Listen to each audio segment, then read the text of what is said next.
أصبح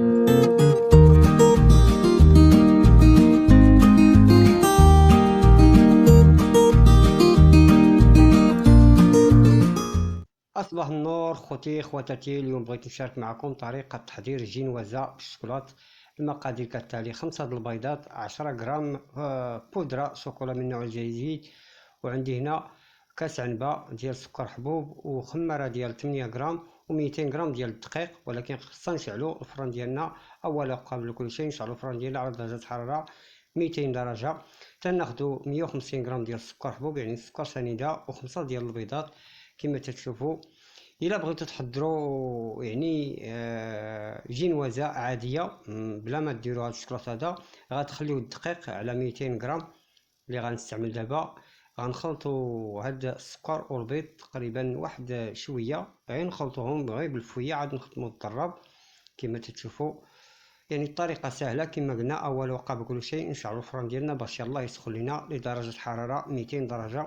الجينواز راه تيبغي الفران يكون سخون، ولكن الناس اللي عندهم فران ديال الغاز ملي يشعلوا الفران ديالهم واحد 25 دقيقه ملي سخن مزيان ينقصوا مزيان لاقصى درجه باش ما تحرقش ليهم. غنضربوا هاد السكر والبيض مزيان حتى تيضاع في الخليط، يعني خاص الخليط يطلع مزيان، يعني البيض والسكر يطلع مزيان. وثاني حاجه خاصكم تعرفوا ان الجينواز بدون ياغوت بدون زيت، يعني الجينواز تنحضروا غير من الخميره والدقيق والبيض والسكر. شوفوا الشكل ديال الخليط، يعني حتى تنحصلوا على هذا الشكل هذا. الخليط تيكون خاطر وتيكون اللون ديالو تيتغير، اللون ديالو تيكون ابيض اللون شيئا ما كما تشوفوا. يعني الطريقه سهله جدا والجينوازه ناجحه 100%، وما غتهبط لك مواليد. الجينوازه تجي رائعه جدا. من بعد ما خلطنا الخليط غناخذوا 200 غرام ديال الدقيق ديال الفرش، ولكن الا بغينا نستعملوا الشوكولات غنحيدوا واحد 2 معالق كبار ديال الدقيق. انتبهوا معايا جيدا، الله يجازيكم بخير باش نشرح لكم الجينوازه. ملي غنستعملوا الشوكولات يعني ملي غنحضروا جينوازه ديال الشوكولات تنحيدوا من هاد 200 غرام 2 معالق كبار، يعني 2 كيسان عنبه ديال الدقيق نحيدوا منهم 2 كيسان كبار، 2 معالق كبار. ثم تنضيفوا داك 10 غرام ديال كاكاو شوكولا بودره من النوع الجيد، يعني شوكولا مور يكون من النوع الجيد. ولكن الا بغيتو تحضروا جينوازه عاديه بدون شوكولات خليو ديك 200 غرام، يعني ديك 2 كيسان علبه ديال الدقيق، يعني نخليو 200 غرام. الا بغينا نحضروا ديال الشوكولات غنحيدوا 2 معالق كبار من داك الدقيق وغنضيفوا 10 غرام شوكولا. ثم تنضيفوا ديك خماره ديال 8 غرام او ديال 7 غرام اللي عندكم. المقادير غنكتبوهم في صندوق الوصف باش اللي ما سمعش مزيان ياخذ المقادير. كما قلنا الا بغينا نحضروا جينوازه عاديه بدون شوكولات نخليو 200 غرام مع خماره وحده.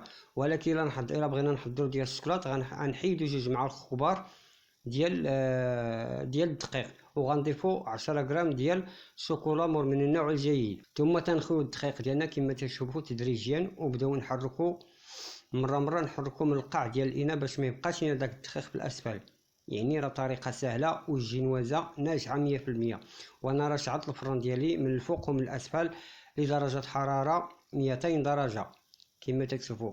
كما قلنا اخوتي باش نذكركم، الا بغيتوا تحضروا جينوازه بدون شوكولا خليو 200 غرام ما تنقصوا منها حتى حاجه، 200 غرام وخماره وحده، يعني 2 كيسان عنبه ديال الدقيق. ولكن الا بغيتوا تحضروا بحال هاد الجينوازه هذه ديال الشوكولات خاصكم تحيدوا 2 معالق كبار ديال الدقيق من داك 200 غرام، وضيفوا 10 غرام ديال شوكولا مور من النوع الجيد. بالنسبه للكاغيط اللي غنستعمل انا هاد كاغيط كلاصي تيتباع عند صحاب الحوانت. هاد اللاطه فيها 30 على 40 سنتيم، ولكن الكاغيط ندهنوا اللاطه بشويه ديال الزبده، ندهنوا اللاطه بشويه ديال الزبده كما تشوفوا، وغنسرحوا فيها داك الكاغيط وغنضغطوا عليه مزيان. ثم تنخيو الخليط ديالنا كما تشوفوا بهذا الشكل هذا. يعني راه الطريقه سهله والجينوازه ناجحه 100%. شوفوا الخليط الشكل ديالو، يعني خاطر البيض راه مخدوم مزيان هو والسكر. دائما خدموا البيض ديالكم مزيان بحال غنحضروا الكيكه. بغيتو تنجح لكم كيكه ضربوا السكر مزيان والبيض، بغيتو تنجح لكم الجينوازه ضربوا السكر والبيض مزيان. نروحوا هذا الخليط هذا مزيان نقادوه في هذه اللاطه هذه. كما قلنا هذه اللاطه 30 سنتيم على 40، والفران ديالي راه تيسخن. ما خصنيش ندخل الجينوازه حتى تيسخن الفران مزيان باش تنجح لينا الجينوازه ديالنا. هانتوما غتشوفوا النتيجه ديال هاد الجنوازه هادي.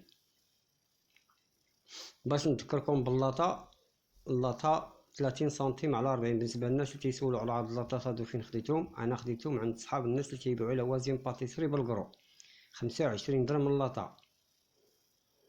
الفران ديالي كما قلت لكم انا خاصو واحد شويه باش يسخن، تقريبا واحد 5 دقائق. دابا راه سخون الفران ديالي، انا غندخلها مطن. ملي نشوفوا الجنوازه ديالنا شدات راسها بدات تتحمر، نقصو من الفران شويه، ولكن الفران خصو يكون سخون مزيان ملي غنبغيو ندخلوها. صافي الجنوازه ديالنا هي موجوده. شوفوا الشكل ديال الجنوازه، يعني الجنوازه راه جات رائعه جدا. تنخليوها حتى تتبرد مزيان، نخليو الجنوازه نيه حتى تتبرد مزيان عاد نحيدوها. كانت غتحرق ليا ولكن جات رائعه جدا. دائما الجنوازه ديالنا بغينا نخدموه نخليوه يبرد مزيان، باش الا بغينا نحيدو داك الورق يجينا ساهل باش نحيدوه. راه الجنوازه خليتها تقريبا شي 30 دقيقه. الان غنحيدو ليها هاد الكاغيط هذا بكل سهوله. والجنوازه جات رائعه جدا، جات خفيفه وجات كلها فيها ثقب صغيره باش تعرفوا الجنوازه راه ناجحه 100%. انا غنحيد ليها الكاغيط باش تشوفوها، باش تشوفوا واش ناجحه ولا ما ناجحاش. شوفوا الشكل ديال الجنوازه وتتجي خفيفه.